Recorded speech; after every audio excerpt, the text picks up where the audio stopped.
OK，你好，大家好，我係 EAG 嘅迪叔，今次第一次同大家見面，咁啊，4個 hello 先啦，各位。Hello。咁啊，今日好開心可以邀請到3位咧喺 Airsoft 界咧就都好熱愛玩，同埋都有好多經驗分享嘅朋友上嚟嘅。咁啊，右邊嗰位咧，咁啊 Evan 啦 ，hello，係啦，跟住阿 Jan 啦，跟住阿 Ken 啦，係啦。咁我哋今日想講啲乜嘢啊？我哋不如 camping 同 Airsoft 有咩關係？camping 同 Airsoft， 其實如果 camping 同 Airsoft 咧，有陣時可能一啲2日1夜 game 啊，或者一啲可能3日2夜 game 啊，咁可能有陣時就會黐埋 camping 咁樣一齊去玩。其實我哋大廈南埋嚟講，如果呢2樣中意，咁咪去 combine 埋一齊玩咧。冇錯，即係等於車同埋 camping 又可以拉埋一齊，Airsoft 同 camping 又可以拉埋一齊。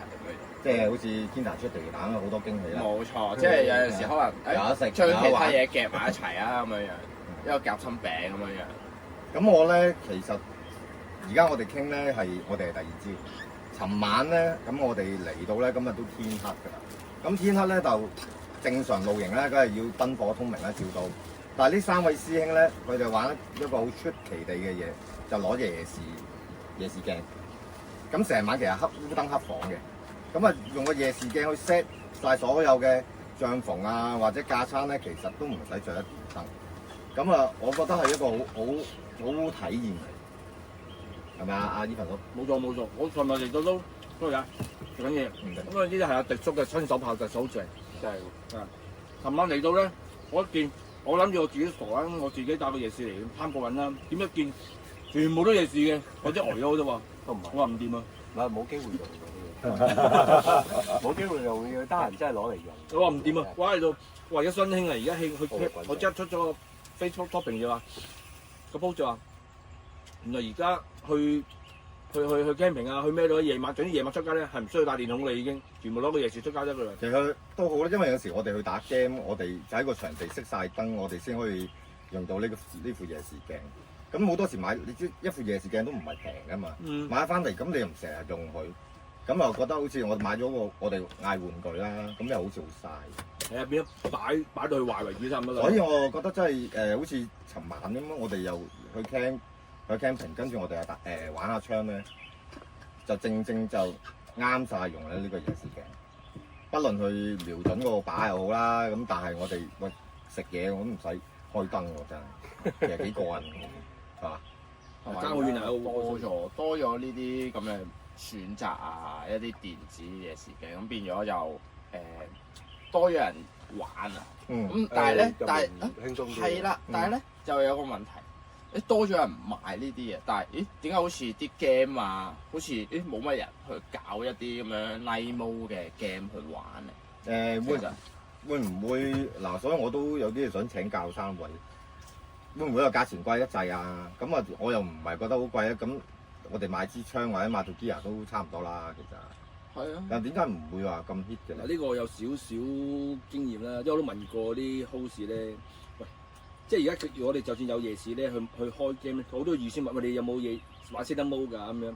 佢哋嗰時咧就會點解唔會咁容易開到個 set mode 咧，或者唔會全玩，可能淨係買一 part 咧？因為佢哋仲要顧及好多嘅冇嘅玩家，就變咗我哋覺得好似話屈機。啊，咁就係如果有啲玩冇話呢啲咩屈唔屈嘅。其實咧，我可以親身，我哋都用過夜視鏡打 game 啦。我可以親身話俾你聽咧，其實咧用夜視咧係我哋係喐唔到嘅。其實行出嚟行快少少咧，其實我哋調翻好容易俾人打到嘅。其實調翻轉，所以你哋嗰個觀感可能未實際用過咧，就變咗有個誤會。唔好太神化呢樣嘢。係啊，其實而家數碼嗰個夜視咧，始終佢嗰個質素咧同埋 performance 係始終同真品係爭好遠嘅。所以只不過睇到嘅啫，睇到其實好多時咧遠少少我都睇唔到啊，同埋有機會睇到之餘，其實我哋已經暴露晒出嚟嘅，已經，因為其實個場係唔會熄晒所有燈啊嘛，佢本身就少少燈光啊嘛，就係嗰少少燈光咁巧，我哋行喺佢嘅前面咧，佢已經出晒嚟嘅成個輪廓，所以其實係只不過係其中一個多玩嘅事，而家多咗個 mode 去玩，其實嗰個優越性咧，其實唔係多好多嘅。因為我試過好多次咧，可能或者我打啦，打夜視咧，其實好多時咧打夜視呢啲先最快俾人打出嚟，因即係基本上通常佢企死嗰幾個位唔會點走，因為打夜市咧係基本上唔會點快速走動嘅，打撲死嘅啫。啊，所以好多時變咗打夜市打嘅咧，其實有啲好易俾人 can 到個位嘅，即係估都估你係嗰幾個位嘅，差唔多你盲開槍都實中咁滯㗎啦。咁啊點解又係咯？如果係都有呢個經驗，咁你夜晚唔係即係喺個場地仲打嚟做咩？過癮咯，唔係sorry 先啊，當如果全部人都係同一套嘅玩有夜市玩咧，咁當然個毛又唔同㗎啦，即係等同咗室外同室內嘅玩法兩種玩法係唔同嘅，因為始終你熄晒燈咧，但係有啲轉角位啊，可能要大家考反應啊，一見到就要即刻開槍啊，嗰個感覺係唔同嘅，始終係。只不過而家最主要係就話啲 host 就會發覺就話，始終有唔係咁仲未太多人有，可能同一場裏邊咧，可能得2、3個有嘅啫，最多我見過都係可能4個有，咁啊變咗嗰4個好似俾人感覺上嘅優越性啊咁樣，就會屈機咁打咧，咁啊變咗係暫時佢哋都唔會太過主力去搞呢個夜市 mode 嘅 game 咯。嗯，咁啊，我想問下姐啊，咁啊而家市面上啦，咁啊請教啦下你，咁我孤陋寡聞，而家嘅夜視鏡有分邊嘅種類，咁大概同埋個 function 有個分別有幾大咧？同邊啲適合可以俾其他玩家去參考下？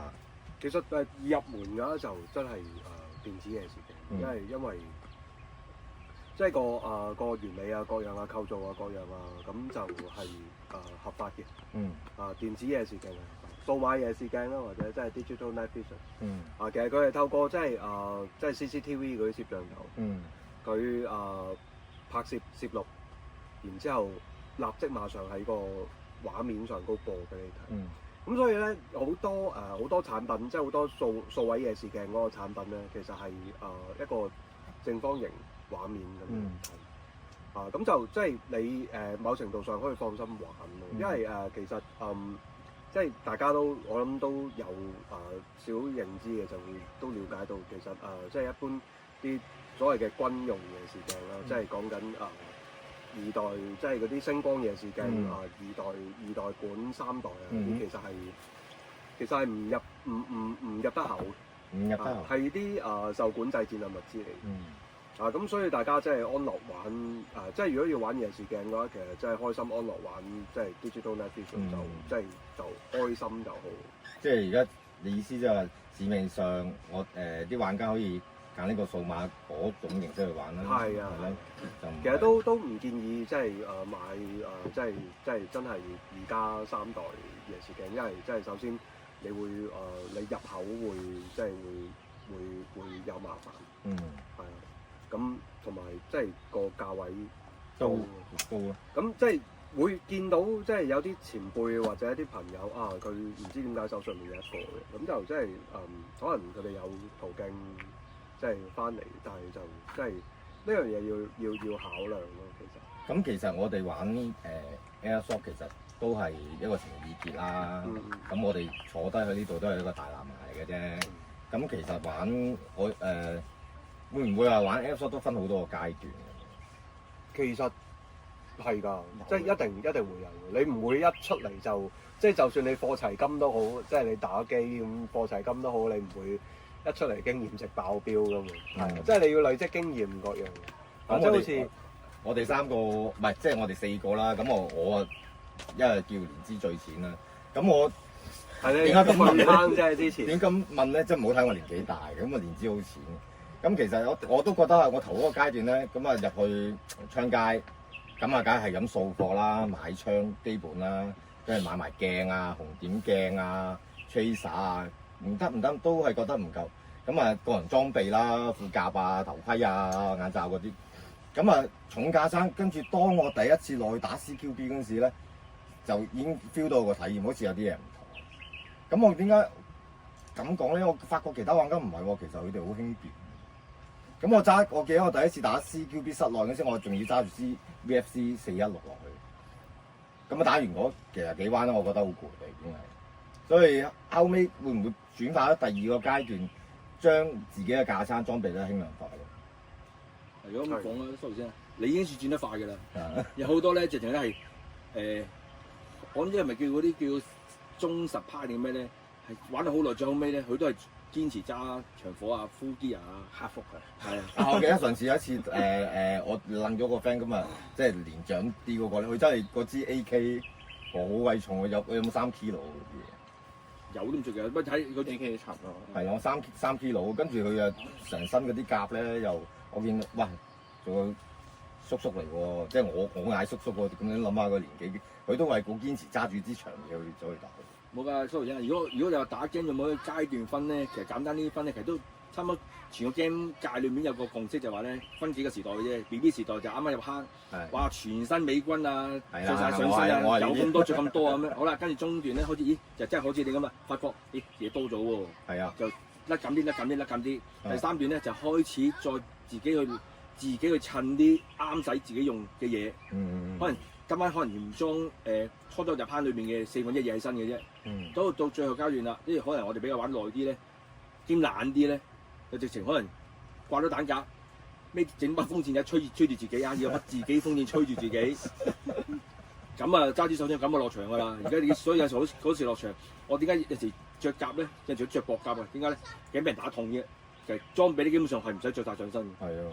同埋而家我已經好多年咧落打室內咧唔用長火，因為太重。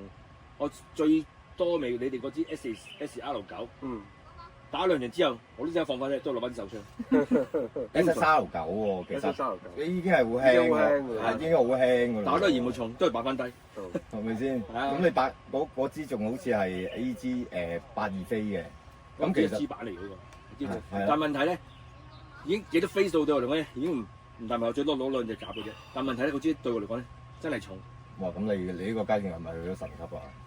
要求好高喎，係懶神啫，懶神。同埋咧，我而家都講多少少咧，我而家好多 friend 都知㗎。我而家有時打室外咧，係有個習慣㗎啦，係由開場個 game 直至到完場，我都係唔會離開個起點5米嘅。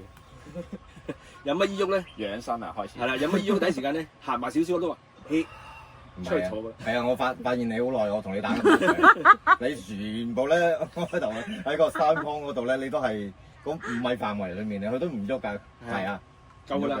你哋都嚟，你嚟唔到，我等完場㗎啦。好，你咁講，我啱啱同你打嗰時咧，我仲要衝住佢嗰隻咧，跟住仲要殺到人嗰陣時，嗰下先開心喎！我第一次我殺到8隻啊咁樣。而家志在開下槍㗎咋，志在試下槍㗎咋，基本上一日殺到2、3個已經好開心㗎啦已經。又有企咁厚，呢啲俾全部人殺晒啦已經。有時可能同成班 friend 啊咁樣，圍埋吹下水啊咁樣咯。係都係㗎，好似大家有共同話題，好中意嗰樣，其實已經好開心，我都覺得。咁同埋有好多即係層面上都有其他嘅，即係你話可能除咗裝備上嘅更新啊upgrade 啊咁樣。咁可能其實咁我哋係操控緊一支玩具咁樣，因為自己支架撐啊咁樣，咁又會有少少啲技術層面上嘅要求啊咁樣，可能會去啲唔同嘅地方去學下嘢啊咁樣，去了解下咦點解會咁樣做啊？有咩原因會係咁樣去行呢一套嘢啊咁樣？咁佢可能請教唔同嘅師兄啊咁樣，可能。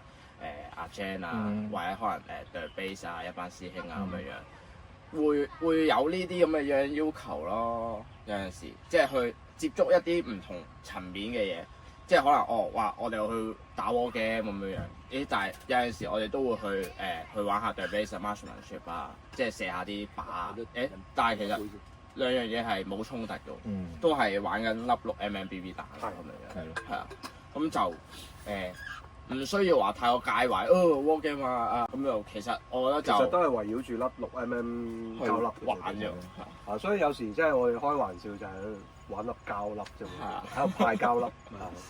我派俾你，你派俾我。咁我好似尋晚咧，我咪同你傾咧，你咪分享咗，除咗我哋去玩槍去射，咁啊可能會有個策略或者啲裝備嘅要求。咁有一樣我就好想提問嘅就係。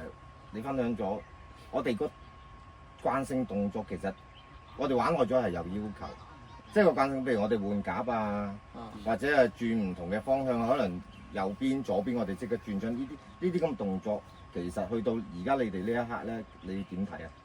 點睇？係咪一定要定還是隨心咧？你可以唔需要嘅，入到場嘅時候就未必生存到咁耐。我就係話有啲慣性其實係訓練咯，即係我哋話即係稱呼呢個叫 war game 啦，即係文雅啲可能即係對戰遊戲啊各樣。咁其實外國有個即係稱呼係叫 survival game，survival game 自己生存。咁你令到你自己，你令到你自己生存嘅時候，就係要有啲求生本領喺你，即係其實個世界弱肉強食㗎嘛，即係喺呢個植物鏈金字塔裏面，即係你係究竟係第幾層嘅？係啊，即係你如果係即係你個求生能力強，咁你咪會即係生存到。或者甚至乎係即係同你啲 partner、buddy， 即係 teammate， 會係即係更加強大咁樣係即係一個點樣講啊？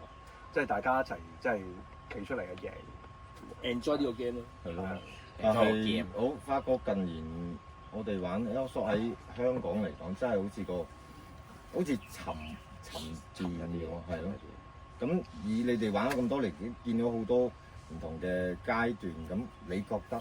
我哋點樣去將呢個咁好嘅活動咧，去即係推介多啲朋友去玩加入翻？因為我記得好多年前槍街真係好興旺。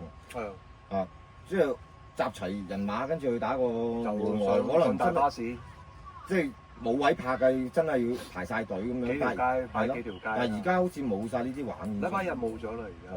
係啊，真係冇咗。即係可惜咯。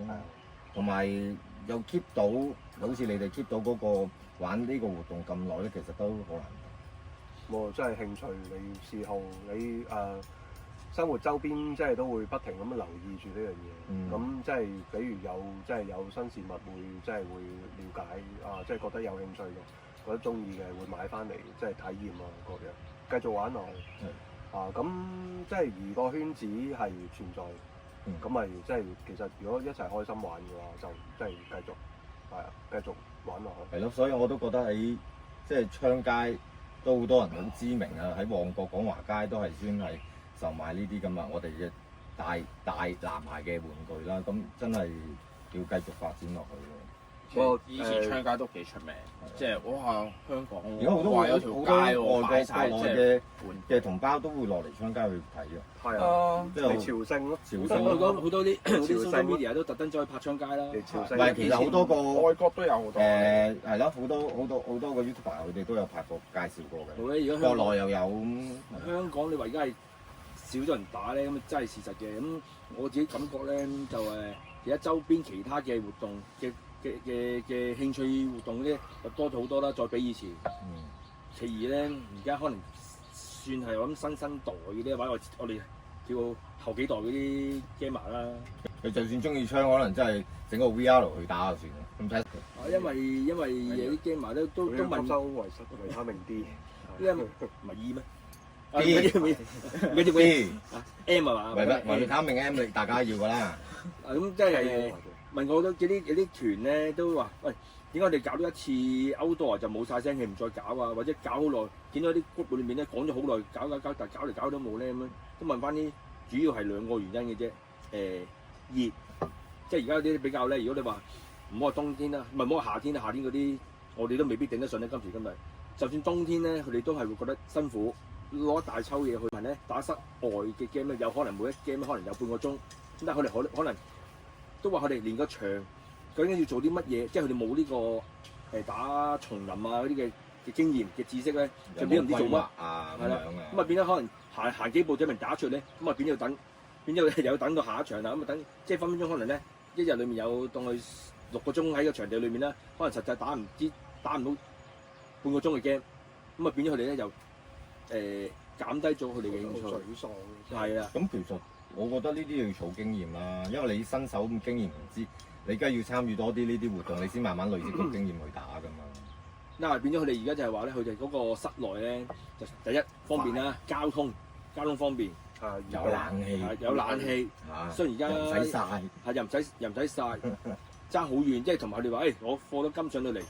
擺個嘢，咁開波啦，唔使等齊人啊，又要搞咁多嘢，因為如果其實室外好多時都唔係10零人搞掂啊，分鐘係20幾30人啊，就係 check 槍咁揾人翻嚟 check 槍，已經有一段時間啦，咁啊變咗可能佢哋又覺得性價比唔咁高啦，同埋最主要咧，佢哋都覺得辛苦熱，即係問我好多都話，哇夏天好熱啊，頂唔順啊，冬天都頂唔順啊。同埋最主要佢冇應該話冇咁而家冇以前咁多嘅室外團俾佢哋參與去磨練佢哋嗰個 delete 個 skill，咁啊變咗佢哋根本即係佢哋都其實我哋嗰次都睇到佢帶住一班玩好多年室外嘅團體一齊去玩，佢哋真係完全係喺室外咧，佢完全真係唔知自己做咩嘅，即係甚至我哋話明俾你聽，我哋有 star 牌會打埋嚟嘅，直至到我哋去到佢哋面前，佢哋都仲係未有感覺，唔知，即係隔波咗隔張台咁遠嘅咋，佢哋都仲唔知已經有人埋到嚟，佢甚至我都特登做啲聲出嚟俾佢聽到，佢淨係話：咦係咪有聲嗰邊？但係佢好似冇咗壓率，就有聲啊，跟住咦靜一陣間冇聲啦喎，佢就唔再 point 住嗰邊㗎啦，咁啊變咗佢哋個慣性同嗰個 CQB 室內嗰個模式係兩回事，佢哋唔慣咯。所以而家就係爭咗，佢哋就係話點樣吸引翻佢哋就話要俾睇下點樣可以開多啲室外，或者係嗰啲人去喺室外裏面去俾多啲機會佢哋試，究竟佢哋個應該點樣做？因為好多時最大問題幾場都係話成班打開室外嘅，突然間一轉去室內試下，但係室內嘅模式打收係唔掂噶嘛，兩回事噶嘛，變咗佢哋冇咗個經驗係完全唔知做乜企度，就成班係散晒出去就即揾位，但係佢哋冇咗嗰個溝通啊，變咗冇個 control center 咧，就唔知。總之你有你打，我打，就變咗全部散兵，就總之淨係知向住嗰個方向打。甚至有陣時啲人已經去到兜咗後面咧，佢哋都唔知，因為後面冇一個去做嗰個 control 啊，做個 command 打啊嗰啲咧，咁啊變咗佢哋冇咗個意識，咁啊變咗佢哋真係會好失望，變咗覺得個 game 個玩法令到佢哋好真係沮喪，又唔知做乜，淨係知行去喂，唔使3分鐘5分鐘就啪咁啊俾人打出嚟啦。即係甚至都話，連個敵人喺邊都未知。即係室外咧，基本上你通常有人唔係轉個位樓上嘅窗嗰位係實有人喺度噶嘛，佢遇到嘛。但係呢啲位佢哋遇唔到嘛。咁啊變咗佢哋嗰個感受會差好多咯。其實呢啲真係要慢慢去即係經驗累積。我記得我以前真係啱開始玩嗰陣時，即係跟着班即係哥哥啦，即係班師兄啦，係嗰陣時係可能其中有啲朋友係佢有服役經驗，即係唔係好誇張嗰啲，即係唔係好犀利嗰啲，即係純粹係可能香港即係回歸之前嗰啲。即係啲華籍英兵、義勇軍、義勇軍有義勇係軍朋友咁樣，即係佢會分享到一啲經驗俾你即係比如喺樹林裏面你想睇嘢係點樣睇啊，各樣。其實呢啲係要慢慢累積。呢啲好可貴啦，可能呢啲前輩都慢慢都年紀大都冇參與去。但係我有一班朋友咧，即係嗰班前輩啦，嗰班當時嗰班哥哥啦，而家變晒叔叔啦，其實仲有玩，而家係，但係佢哋又冇玩，即係 outdoor 少咗咯。outdoor 冇辦法轉翻入去玩少因為點解咧？年紀大，都唔年紀大嘅，佢哋有其實佢哋都仲有心有力嘅，但係問題就係禮拜日通常係陪屋企人，家庭陪屋企人，所以變咗 weekdays 咯，即係你禮拜五吹雞咁，跟住就即係打一場先。但係要好難㗎，唔係個個都可以 weekday 要慢慢睇去打咯。要組一隊，即係好香港好多朋友去玩咧，琴真係好難得去組多隊相近個生活模式啊，或者個時間啊夾得埋，同埋自己嘅 gear 玩嘅方式啊，要係相同都好難夾。係㗎，所以我覺得好可惜。以前都有，仲早幾年都仲有幾團咩星期三戰隊啊 ，Wednesday 嗰陣即係啲係啊，閒日軍嗰班咯，驚我哋都一齊玩。我覺得行一軍嗰班而家都冇晒咯，冇晒啦。咁啊，你我知道有啲想出翻嚟打嘅，但係就可能要等要等個小朋友大個少少咁樣樣講緊你啊，師傅喂，咁啊講下3位啊，點樣由阿 Ken 講先？你由點樣去接觸 Airsoft？ 點解會中意去玩 Airsoft？ 咁3位講分享少少啊，跟住睇下嗰個大家唔同嘅生活背景啊，都會可以 join 埋一齊打。我就點樣接觸 Airsoft 就其實。我就好簡單嘅，你幾多十後先？哇！我90咯，我90。我哋呢度4個年代嚟㗎，有90啦，67、80啦，9、7啦，7、8、9啊66啦，係啊，係咯。咁我哋有4個階段，4個 gap 喺度嘅，係啊。咁就我就其實係朋友話玩 war game 喎咁樣，咁嗰陣時我頭係喺深水埗。嘉頓哦冇咗啦，而家執咗啦嗰間。深水埗昌街，係一間鋪頭就一間鋪頭就出嘅。哦係啊，佢有賣啲軍品衫啊，係啦，有賣啲軍品衫啊，係啦，跟住然後大陸仔 AEG 啊，跟住有喺嗰度執對 boot 啊，跟住然後買啲安全裝備啊咁樣樣，就去 join game 咯。嗰個朋友到而家都一齊玩㗎啦，即係喺嗰度做緊店員嘅朋友啊。咁但係咩因素你 keep 住去玩先？咩因素 keep 住去玩先？因為真係中意咗啦，真係 group 到一班朋友啊，就大家有共同興趣去吹水，咁同埋大家追求嘅嘢都咁上下 OK，即係唔係話有陣時個理念都好緊要嘅，即係大家志同道合，即係 keep 到同一個理念去行嗰樣嘢，其實都爭好遠。即係呢個係難得嘅，呢個係難得嘅。即係你做到咁多人都有，大家有同一個意向啊、興趣。咁跟住然後就咁其實 keep 住都係咁樣樣一支。keep 咗幾多年啦？我中間有停過嘅，停過好似2-3年咁樣樣嘅，跟住然後又再攞翻支槍出嚟玩，咁已經冇玩 AG 啦，咁開始係 GVB 年代啦，咁啊可能攞支MP7 啊 KSC 嗰啲咁樣樣，咁嗰陣時支MP7 已經係可能擺得耐啊殘咗咁樣樣，因為打唔到遠喎，咁但係就越行越前打咯。就變咗，Ken 仔又有個定位啦，就一定係係啦，就衝到好前啦，係啊，咁啊變咗就要班隊友喺後邊 support 啊。咁其實都好啊，因為可能某啲原因，大家都定咗做到唔同嘅。係啦，咁其實都自己 team 嚟都定咗位嘅，有好多時都會定咗係有陣時可能邊個打前啊，邊個 part 我打前啊，咁啊邊個穩腳啲嘅，咁啊擺喺後邊。鎮住啊，或者學翻住我咁樣，唔好衝得咁前啊咁樣嗰啲咯。咁其實一路有唔同嘅年代，有唔同嘅朋友嚟合啊咁樣都有嘅。咁跟住然後係幾多年前識你啊？5-6年前啊？應該18-19年、18年左右啦。係啊，咁就有機會去台灣。17年啊嘛？我唔記得屌。東京2係17年嘅，冇撚睇啊！係記得咩？咁就台灣咁識咗佢，咁嗰陣時都未熟嘅，即係阿 Jan 帶住我哋成班鴨仔咁樣過去玩啦咁樣，然後就翻到嚟咁啊，好似過咗1年2年先開始真係混熟咯，即係一齊打啊、操嘢啊，跟住佢又帶我開始接觸IPSC 啊，或者一啲競技向嘅，又唔係話 IPSC 嘅，係即係都係有啲比賽形式啦。M 乜嘢？嗰個團體係咩？唔撚記得。唔記得咯。咁啊，對 base 啊咁樣，咁都有 part 住佢一齊去打嗰啲比賽啊咁樣。開心嘅，贏過㗎，有咩撞彩嘅嘢？而家你叫我打翻撲街啊死啫！阿 Jan 咧，咁你阿 Jan 就阿 Jan 啦，到阿 Jan 講。其實我冇停過，我唔係你而家你係86年㗎嘛？講講你點樣接觸先？我2001年真係開始玩咯，其實20歲到啦，幾多年？20歲20零歲，咁其實。